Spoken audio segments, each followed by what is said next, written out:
Next up is actually an EP. It's called Chomp by Russ, released in 2020, and it was recommended by K-Wit. Thanks. So I was always a little iffy with Russ. I definitely remember finding him in high school and all of my friends liked him, but he was always a little corny for me and a little derivative of artists like Logic, who I always preferred.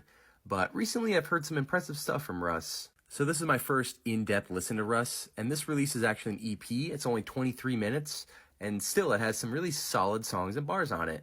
A couple of my favorite standout bars were "Y'all fake Patrick Beverly trying to shut down Russ." That's a reference to a lot of different sports bars that he puts on this. A couple other ones were calling himself Shaq with the Magic.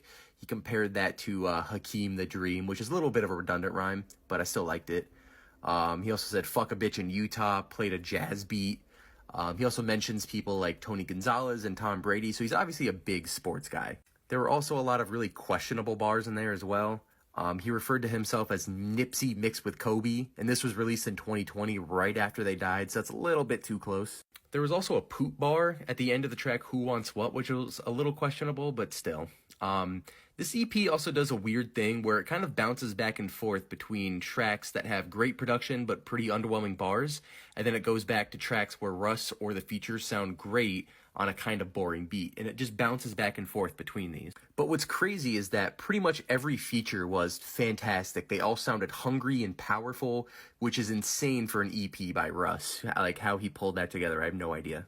Overall, it was a bit of a mixed bag that suit the gym pretty well.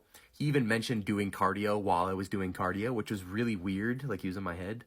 Overall, it wasn't a bad album. I just wish it was a little bit longer, so I'm gonna give this like a low 6 out of 10.